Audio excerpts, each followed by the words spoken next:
11. And Nimrod son of Cush was still in the land of Shinar, and he reigned over it and dwelt there. And he built cities in the land of Shinar.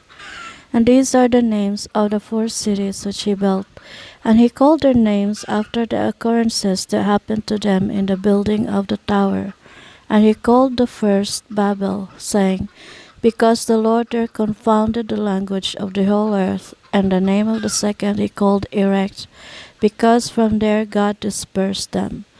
And the third he called Echet, saying, there was a great battle at that place. And the fourth he called Calna, because his princes and mighty men were consumed there.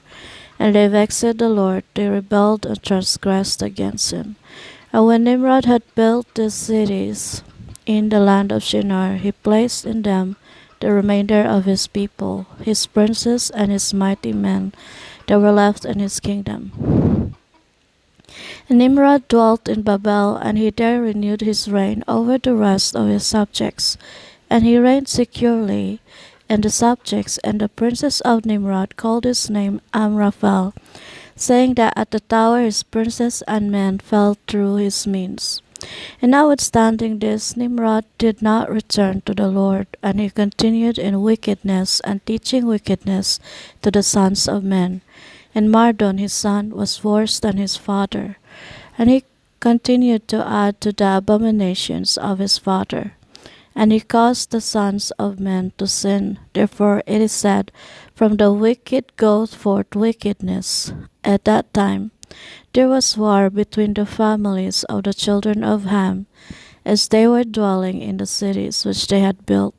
And Chedorlaomer king of Elam went away from the families of the children of Ham, and he fought with them, and he subdued them. And he went to the 5 cities of the plain, and he fought against them, and he subdued them, and they were under his control. And they served him 12 years, and they gave him a yearly tax. At that time died Nahor son of Zerog, in the 49th year of the life of Abram son of Terah. And in the 50th year of the life of Abram son of Terah, Abram came forth from the house of Noah, and went to his father's house. And Abram knew the Lord, and he went in his ways and instructions, and the Lord his God was with him. And Terah his father was in those days still captain of the host of King Nimrod, and he still followed strange gods. And Abram came to his father's house, and saw 12 gods standing there in their temples. And the anger of Abram was kindled when he saw these images in his father's house. And Abram said, as the Lord liveth, these images shall not remain in my father's house. So shall the Lord who created me do unto me, if in 3 days' time I do not break them all.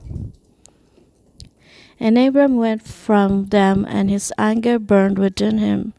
And Abram hastened and went from the chamber to his father's outer court.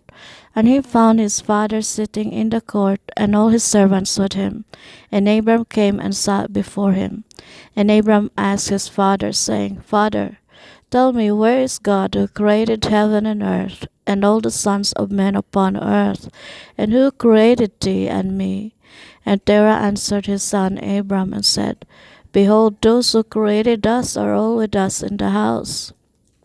And Abram said to his father, My Lord, shew them to me, I pray thee.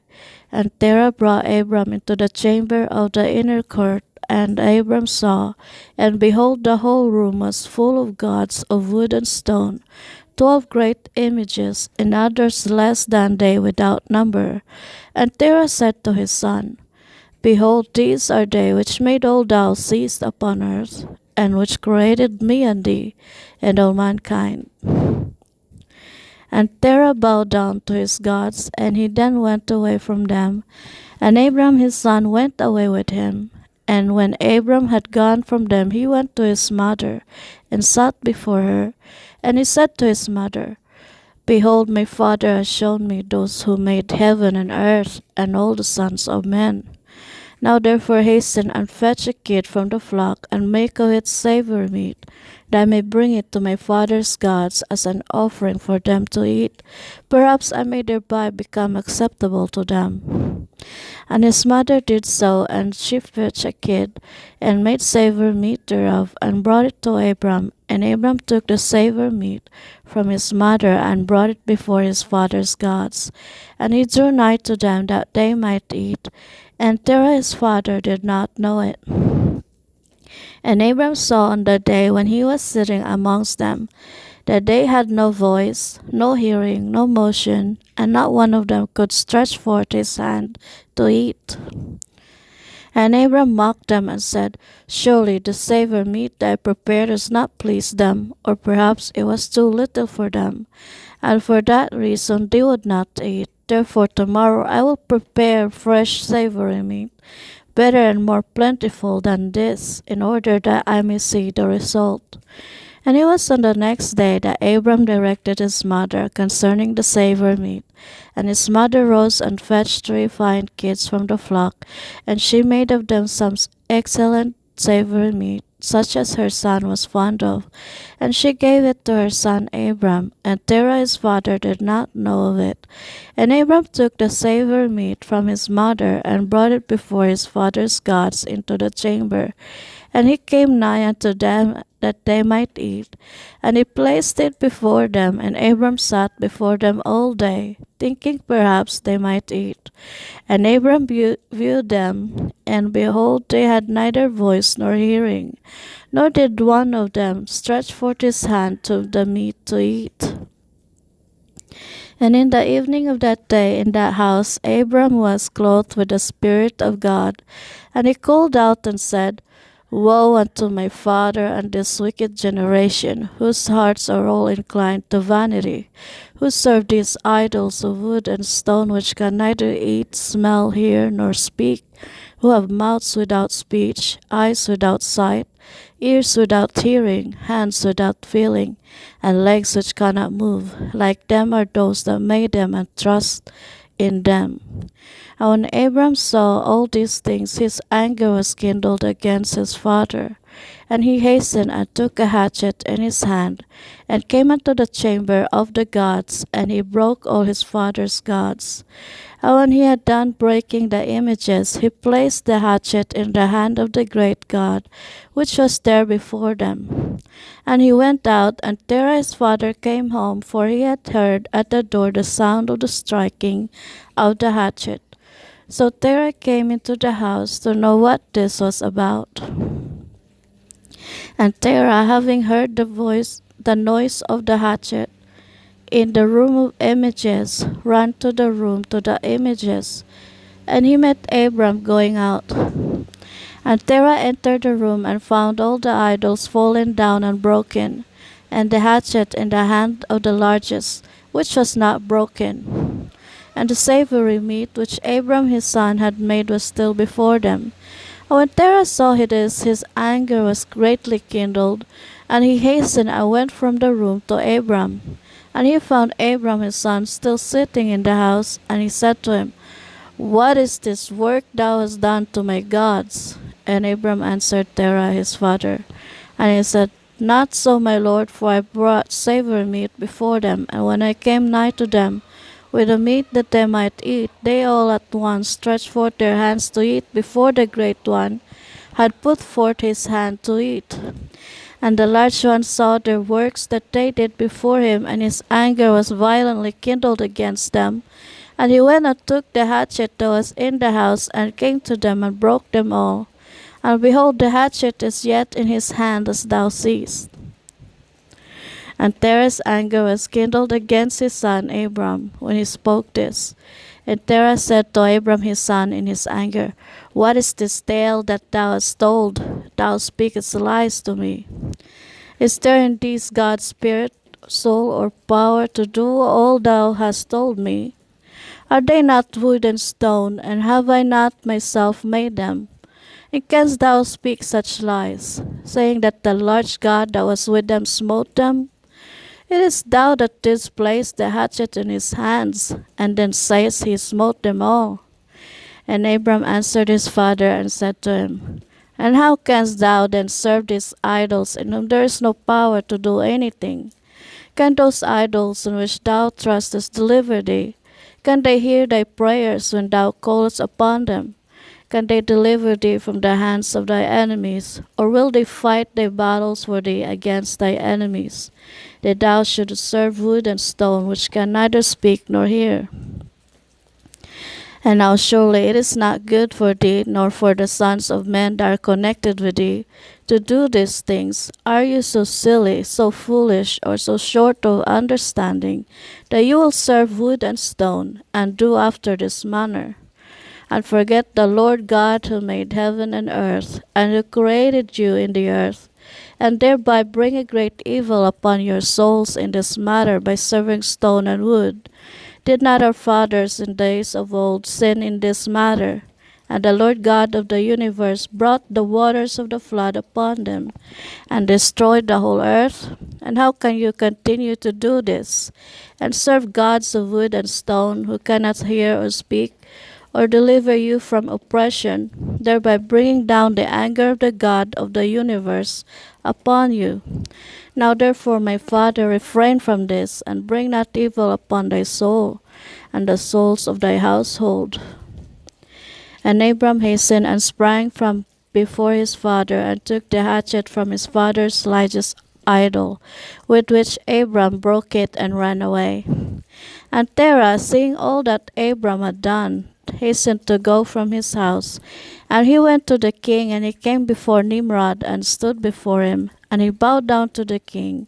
And the king said, What dost thou want? And he said, I beseech thee, my lord, to hear me. Now 50 years back a child was born to me, and thus has he done to my gods, and thus has he spoken. And now therefore, my lord and king, send for him that he may come before thee, and judge him according to the law, that we may be delivered from his evil.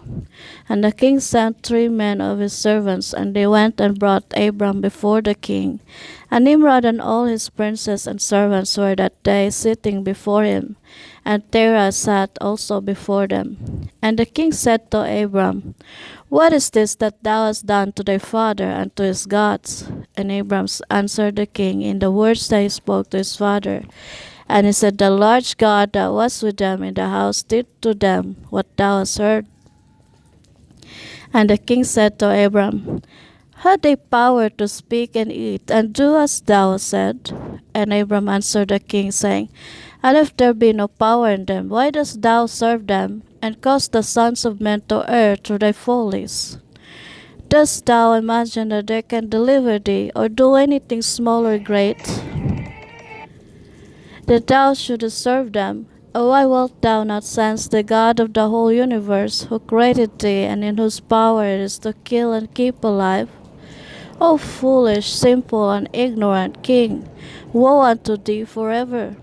I thought thou wouldst teach thy servants the upright way, but thou hast not done this, but hast filled the whole earth with thy sins, and the sins of thy people have followed thy ways.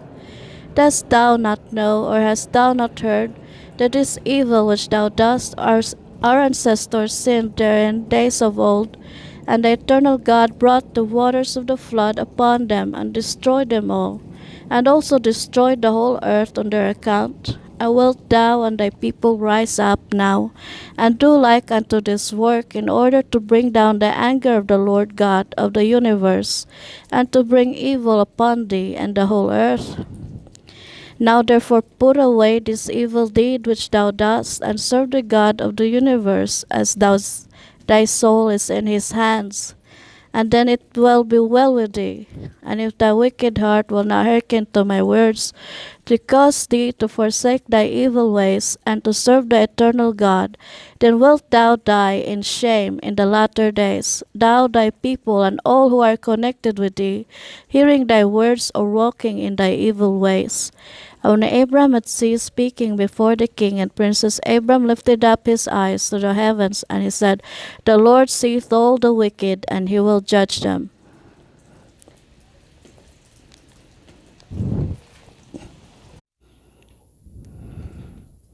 12.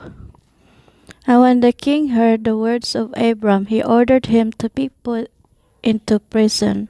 And Abram was 10 days in prison. And at the end of those days, the king ordered that all the kings, princes, and governors of different provinces and the sages should come before him. And they sat before him, and Abram was still in the house of confinement. And the king said to the princes and sages, "Have you heard what Abram, the son of Terah, has done to his father? Thus has he done to him, and I ordered him to be brought before me. And thus has he spoken. His heart did not misgive him, neither did he stir in my presence. And behold, now he is confined in the prison. And therefore decide what judgment is due to this man who reviled the king, who spoke and did all the things that you heard."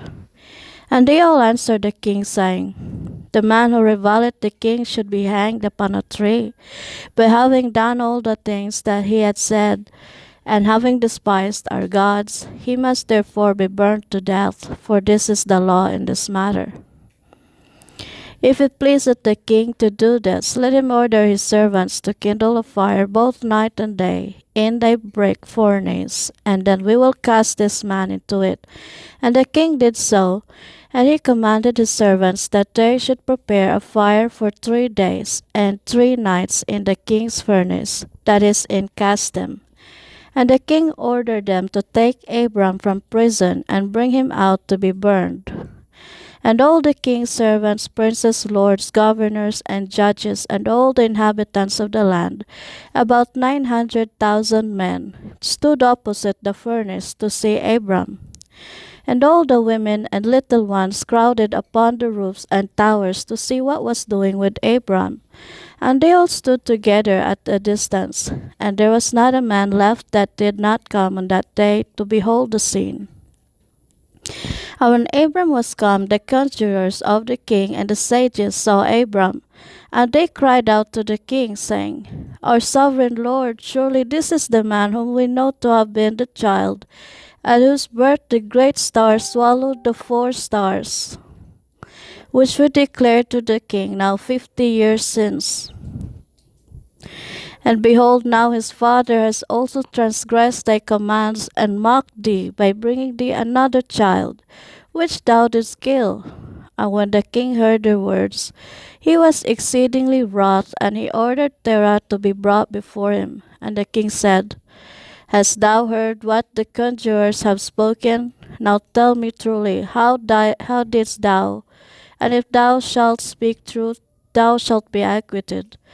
And seeing that the king's anger was so much kindled, Terah said to the king, "My lord and king, thou hast heard the truth, and what the sages have spoken is right." And the king said, "How couldst thou do this thing, to transgress my orders, and to give me a child that thou didst not beget, and to take value for him?" And Terah answered the king, "Because my tender feelings were excited for my son at that time, and I took a son of my handmaid, and I brought him to the king." And the king said, "Who advised thee to do this? Tell me, do not hide out from me, and then thou shalt not die." And Terah was greatly terrified in the king's presence, and he said to the king, "It was Haran, my eldest son, who advised me to this." And Haran was in those days that Abram was born, 32 years old. But Haran did not advise his father to anything. For Terah said this to the king in order to deliver his soul from the king. For he feared greatly, and the king said to Terah, "Haran thy son, who advised thee to this, shall die through fire with Abram, for the sentence of death is upon him for having rebelled against the king's desire in doing this thing." And Haran at the time felt inclined to follow the ways of Abram, but he kept it within himself. And Haran said in his heart, "Behold, now the king has seized Abram on account of these things which Abram did, and it shall come to pass that if Abram prevail over the king, I will follow him, but if the king prevail, I will go after the king." And when Terah had spoken this to the king concerning Haran his son, the king ordered Haran to be seized with Abram. And they brought them both, Abram and Haran his brother, to cast them into the fire. And all the inhabitants of the land and the king's servants and princes and all the women and little ones were there, standing that day over them. And the king's servants took Abram and his brother, and they stripped them of all their clothes, excepting their lower garments which were upon them. And they bound their hands and feet with linen cords, and the servants of the king lifted them up and cast them both into the furnace. And the Lord loved Abraham, and he had compassion over him, and the Lord came down and delivered Abram from the fire, and he was not burned. But all the cords with which they bound him were burned, while Abram remained and walked about in the fire. And Haran died when they had cast him into the fire, and he was burnt to ashes, for his heart was not perfect with the Lord. And those men who cast him into the fire, the flame of the fire spread over them, and they were burned, and 12 men of them died. And Abram walked in the midst of the fire 3 days and 3 nights, and all the servants of the king saw him walking in the fire. And they came and told the king, saying, Behold, we have seen Abram walking about in the midst of the fire, and even the lower garments which are upon him are not burned, but the cord with which he was bound is burned. And when the king heard their words, his heart fainted, and he would not believe them. So he sent other faithful princes to see this matter. And they went and saw it, and told it to the king. And the king rose to go and see it, and he saw Abram walking to and fro in the midst of the fire, and he saw Haran's body burned, and the king wondered greatly. And the king ordered Abram to be taken out from the fire, and his servants approached to him, take him out, and they could not, for the fire was round about, and the flame ascending toward them from the furnace. And the king's servants fled from it, and the king rebuked them, saying, Make haste and bring Abram out of the fire, that you shall not die. And the servants of the king again approached to bring Abram out, and the flames came upon them and burned their faces, so that 8 of them died. And when the king saw that his servants could not approach the fire, lest they should be burned, the king called to Abram, O servant of the God who is in heaven, go forth from amidst the fire, and come hither before me. And Abram hearkened to the voice of the king, and he went forth from the fire, and came and stood before the king. And when Abram came out, the king and all his servants saw Abram coming before the king, with his lower garments upon him, for they were not burned, but the cord with which he was bound was burned. And the king said to Abram, How is it that thou wast not burned in the fire? And Abram said to the king, The God of heaven and earth, in whom I trust, and who has all in his power, he delivered me from the fire into which thou didst cast me.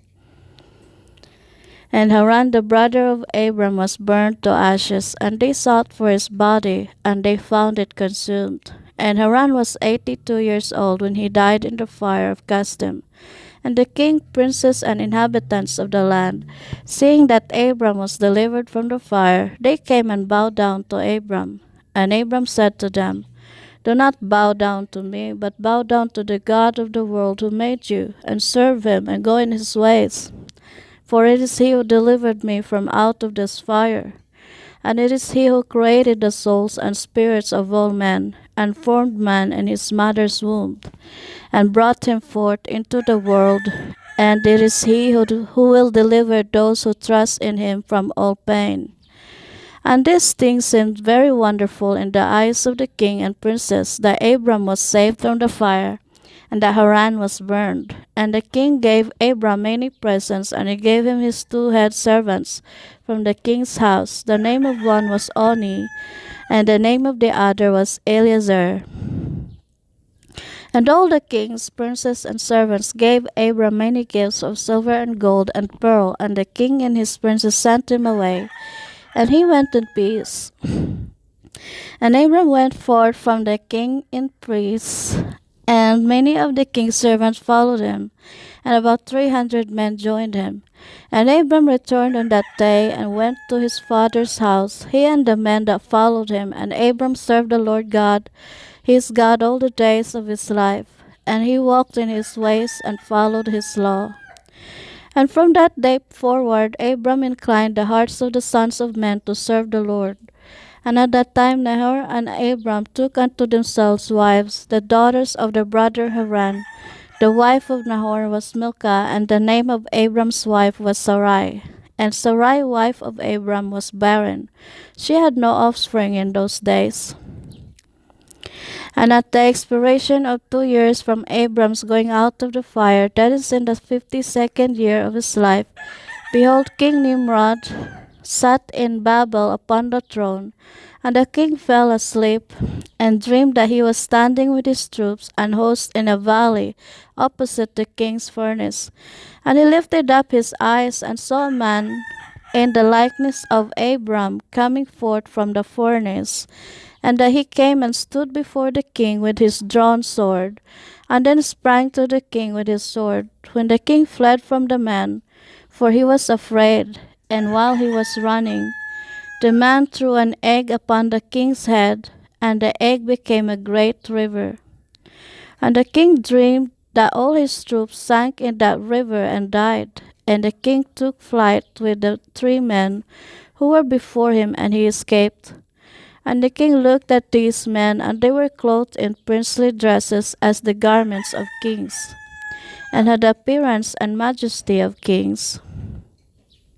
And while they were running, the river again turned to an egg before the king. And there came forth from the egg a young bird which came before the king, and flew at his head, and plucked out the king's eye.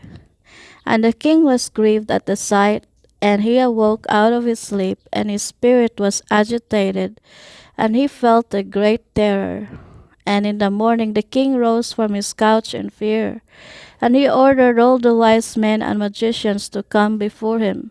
When the king related his dream to them, and a wise servant of the king, whose name was Anuki, answered the king, saying, This is nothing else but the evil of Abram and his seed, which will spring up against my lord and king in the latter days.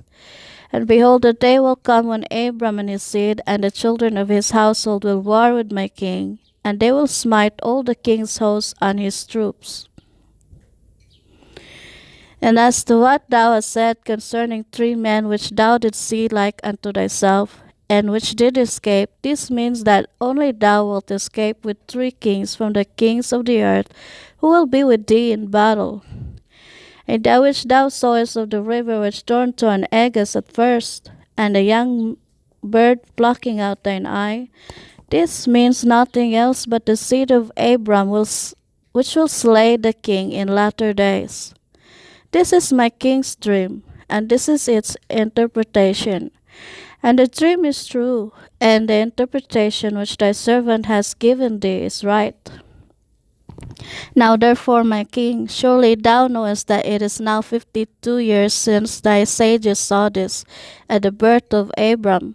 And if my king will suffer Abram to live in the earth, it will be to the injury of my lord and king. For all the days that Abram liveth, neither thou nor thy kingdom will be established. For this was known formerly at his birth. And why wilt not my king slay him, that this evil may be kept from thee in latter days? And Nimrod hearkened to the voice of Anuki, and he sent some of his servants in secret to go and seize Abram, and bring him before the king to suffer death. And Eleazar, Abram's servant, from whom the king had given him, was at the time in the presence of the king, and he heard what Anuki had advised the king, and what the king had said to cause Abram's death. And Eleazar said to Abram, Hasten, rise up and save thy soul, that thou mayest not die through the hands of the king. For thus did he see in a dream concerning thee, and thus did Anuki interpret it, and thus also did Anuki advise the king concerning thee. And Abram hearkened to the voice of Eleazar, and Abram hastened and ran for safety to the house of Noah and his son Shem. And he concealed himself there, and found a place of safety. And the king's servants came to Abram's house to seek him, but they could not find him. And they searched throughout the country, and he was not to be found. And they went and searched in every direction, and he was not to be met with. And when the king's servants could not find Abram, they returned to the king. But the king's anger against Abram was stilled, as they did not find him, and the king drove from his mind this matter concerning Abram. And Abram was concealed in Noah's house for 1 month, until the king had forgotten this matter. But Abram was still afraid of the king, and Terah came to see Abram his son secretly in the house of Noah. And Terah was very great in the eyes of the king. And Abram said to his father, Dost thou not know that the king thinketh to slay me, and to annihilate my name from the earth by the advice of his wicked counselors? Now whom hast thou there, and what hast thou in this land? Arise, let us go together to the land of Canaan, that we may be delivered from his hand, lest thou perish also through him in the latter days. Dost thou not know, or hast thou not heard, that it is not through love that Nimrod giveth thee all this honor, but it is only for his benefit, that he bestoweth all this good upon thee? And if he do unto thee greater good than this, surely these are only vanities of the world, for wealth and riches cannot avail in the day of wrath and anger. Now therefore hearken to my voice, and let us arise, and go to the land of Canaan, out of the reach of injury from Nimrod, and serve thou the Lord who created thee in the earth, and it will be well with thee, and cast away all the vain things which thou pursuest. And Abram ceased to speak, when Noah and his son Shem answered Terah, saying, True is the word which Abram had said unto thee.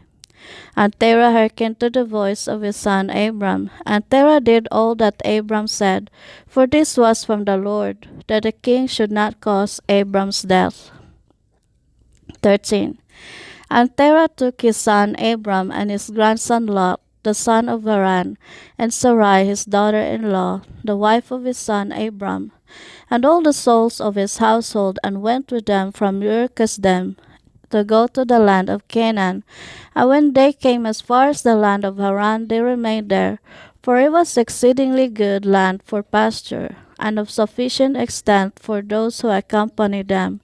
And the people of the land of Haran saw that Abram was good and upright with God and men, and that the Lord his God was with him. And some of the people of the land of Haran came and joined Abram, and he taught them the instruction of the Lord and his ways. And these men remained with Abram in his house, and they adhered to him. And Abram remained in the land 3 years, and at the expiration of 3 years the Lord appeared to Abram and said to him, I am the Lord who brought thee forth from Ur-Kasdim, and delivered thee from the hands of all thine enemies. And now therefore, if thou wilt hearken to my voice, and keep my commandments, my statutes, and my laws, then will I cause thy enemies to fall before thee, and thou wilt multiply thy seed like the stars of heaven, and thou wilt send my blessing upon all the works of thy hands, and thou shalt lack nothing. Arise now, take thy wife, and all belonging to thee, and go to the land of Canaan, and remain there. And thou wilt there be unto thee for a God, and I will bless thee. And Abram rose and took his wife and all belonging to him, and he went to the land of Canaan as the Lord had told him. And Abram was 50 years old when he went from Haran. And Abram came to the land of Canaan, and dwelt in the midst of the city. And he there pitched his tent amongst the children of Canaan, inhabitants of the land. And the Lord appeared to Abram when he came to the land of Canaan, and said to him, This is the land which I gave unto thee, and to thy seed after thee forever. And I will make thy seed like the stars of heaven, and thou wilt give unto thy seed for inheritance all the lands which thou seest. And Abram built an altar in the place where God had spoken to him, and Abram there called upon the name of the Lord. At that time, at the end of 3 years of Abram's dwelling in the land of Canaan, in that year Noah died, which was 58th year of the life of Abram. And all the days that Noah lived were 950 years, and he died. And Abram dwelt in the land of Canaan, he, his wife, and all belonging to him, and all those that accompanied him, together with those that joined him from the people of the land. But Nahor's Abram's brother, and Terah his father, and Lot the son of Haran, and all belonging to them dwelt in Haran. In the 5th year of Abram's dwelling in the land of Canaan, the people of Sodom and Gomorrah and all the cities of the plain revolted from the power of Chedorlaomer, king of Elam, for all the kings of the cities of the plain had served Chedorlaomer for 12 years and given him a yearly tax. But in those days, in the 13th year, they rebelled against him. And in the 10th year of Abram's dwelling in the land of Canaan, there was war between Nimrod, king of Shinar, and Chedorlaomer, king of Elam. And Nimrod came to fight with Chedorlaomer and to subdue him. For Chedorlaomer was at the time one of the princes of the host of Nimrod. And when all the people at the tower were dispersed, and those that remained were also scattered upon the face of the earth, Chedorlaomer went to the land of Elam, and reigned over it, and rebelled against his lord. And in those days, when Nimrod saw that the cities of the plain had rebelled, he came with pride and anger to war with Chedorlaomer. And Nimrod assembled all his princes and subjects, about 700,000 men, and went against Chedorlaomer. And Chedorlaomer went out to meet him with 5,000 men, and they prepared for battle in the valley of Babel, which is between Elam and Shinar. And all those kings fought there, and Nimrod and his people were smitten before the people of Chedorlaomer. And there fell from Nimrod's men about 600,000, and Mardon the king's son fell amongst them. And Nimrod fled and returned in shame and disgrace to his land. And he was under subjection to Chedorlaomer for a long time. And Chedorlaomer returned to his land, and set princes of his host to the kings that dwelt around him, to Arya king of Elasar, and to Tidal king of Jehoim, and made a covenant with them, and they were all obedient to his commands. And it was in the 15th year of Abram's dwelling in the land of Canaan, which is the 70th year of the life of Abram. And the Lord appeared to Abram in that year, and he said to him, I am the Lord who brought thee out from Ur Kasdim to give thee this land for an inheritance. Now therefore walk before me, and be perfect, and keep my commands, for to thee and to thy seed I will give this land for an inheritance, from the river Mizraim unto the great river Euphrates. And thou shalt come to thy fathers in peace and in good age, and the 4th generation shall return here in this land, and shall inherit it forever. And Abram built an altar, and he called upon the name of the Lord who appeared to him. And he brought up sacrifices upon the altar to the Lord. At that time Abram returned and went to Haran to see his father and mother, and his father's household, and Abram and his wife, and all belonging to him returned to Haran. And Abram dwelt in Haran 5 years. And many of the people of Haran, about 72 men, followed Abram, and Abram taught from the instruction of the Lord and his ways, and he taught them to know the Lord. In those days the Lord appeared to Abram in Haran, and he said to him, Behold, I have spoken to thee these 20 years back, saying, Go forth from thy land, from thy birthplace, and from thy father's house, to the land which I have shown thee, to give it to thee and to thy children. For there in that land will I bless thee, and make thee a great nation, and make thy name great, and in thee shall the families of the earth be blessed.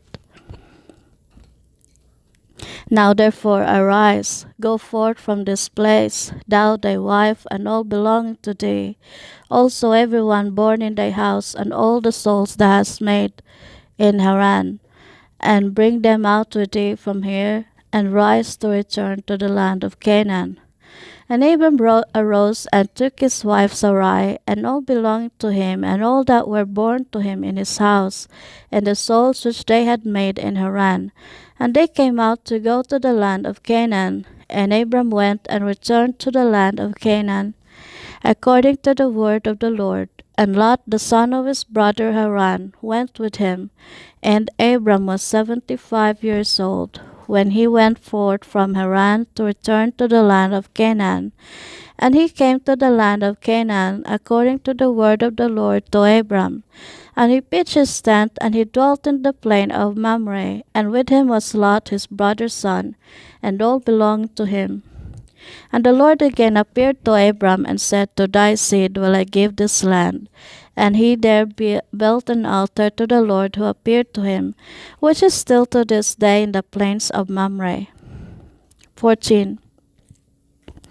In those days there was in the land of Shinar a wise man who had understanding in all wisdom, and of a beautiful appearance, but he was poor and indigent. His name was Rekayon, and he was hard set to support himself, and he resolved to go to Egypt, to Osiris, the son of Anom, king of Egypt, to show the king his wisdom, for perhaps he might find grace in his sight to raise him up and give him maintenance. And Rekayon did so.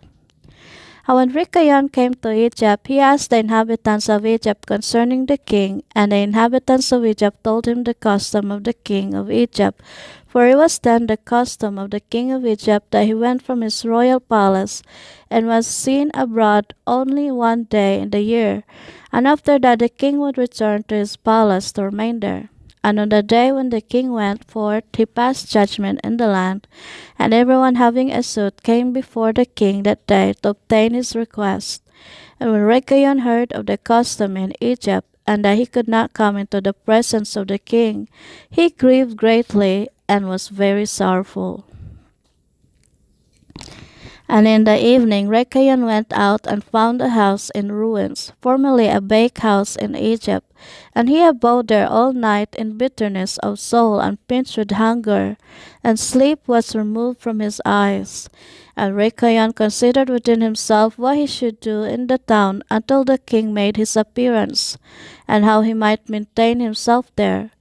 And he arose in the morning and walked about, and met in his way those who sold vegetables and various sorts of seed, with which they supplied the inhabitants. And Rekayon wished to do the same in order to get a maintenance in the city, but he was unacquainted with the custom of the people, and he was like a blind man among them. And he went and obtained vegetables to sell them for his support. And the rabble assembled about him and ridiculed him, and took his vegetables from him, and left him nothing. And he arose up from there in bitterness of soul, and went sighing to the bakehouse in which he had remained all night before. And he slept there the second night. And on that night again he reasoned within himself how he could save himself from starvation, and he devised a scheme how to act. And he rose up in the morning and acted ingeniously, and went and hired 30 strong men of the rabble, carrying their war instruments in their hands, and he led them to the top of the Egyptian sepulchre, and he placed them there. And he commanded them, saying, Thus saith the king, Strengthen yourselves, and be valiant men, and let no man be buried here until 200 pieces of silver be given, and then he may be buried. And those men did according to the order of Rekayon to the people of Egypt the whole of that year. And in 8 months' time Rekayon and his men gathered great riches of silver and gold. And Rekayon took a great quantity of horses and other animals, and he hired more men, and he gave them horses, and they remained with him.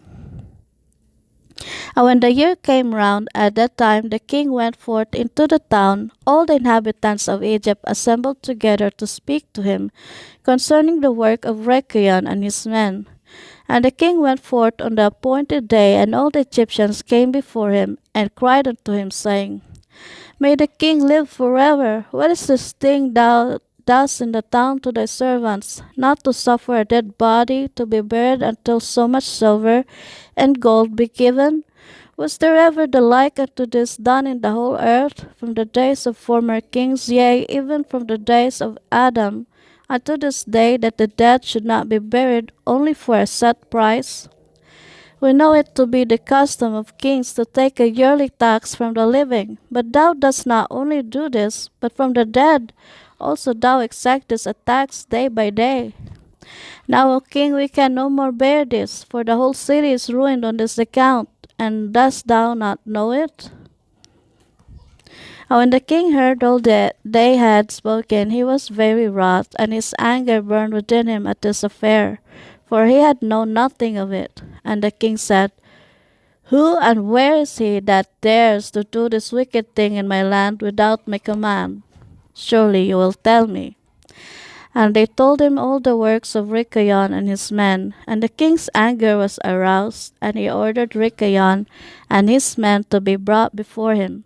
And Rikayon took about 1,000 children, sons and daughters, and clothed them in silk and embroidery, and he set them upon horses, and sent them to the king by means of his men. And he also took a great quantity of silver and gold and precious stones, and a strong and beautiful horse as a present for the king, with which he came before the king and bowed down to the earth before him. And the king, his servants, and all the inhabitants of Egypt wondered at the work of Rikayon, and they saw his riches and the present that he had brought to the king. And it greatly pleased the king, and he wondered at it. And when Rikayon sat before him, the king asked him concerning all his works. And Rikayon spoke all his words wisely before the king, his servants, and all the inhabitants of Egypt. And when the king heard the words of Rikayon and his wisdom, Rikayon found grace in his sight, and he met with grace and kindness from all the servants of the king and from all the inhabitants of Egypt, on account of his wisdom and excellent speeches, and from that time they loved him exceedingly. And the king answered and said to Rikayon, Thy name shall no more be called Rekayon, but Pharaoh shall be thy name, since thou didst exact a tax from the dead. And he called his name Pharaoh. And the king and his subjects loved Rekayon for his wisdom, and they consulted with all the inhabitants of Egypt to make him prefect under the king. And all the inhabitants of Egypt and its wise men did so, and he was made the law in Egypt. And they made Rikayon Pharaoh prefect under Osiris, king of Egypt. And Rikayon Pharaoh governed over Egypt, daily administering justice to the whole city. But Osiris the king would judge the people of the land one day in the year, when he went out to make his appearance. And Rikayon Pharaoh cunningly usurped the government of Egypt, and exacted the tax from all the inhabitants of Egypt. And all the inhabitants of Egypt greatly loved Rikayon Pharaoh, and they made a decree to call every king that should reign over them and their seed in Egypt Pharaoh. Therefore all the kings that reigned in Egypt from that time forward were called Pharaoh unto this day.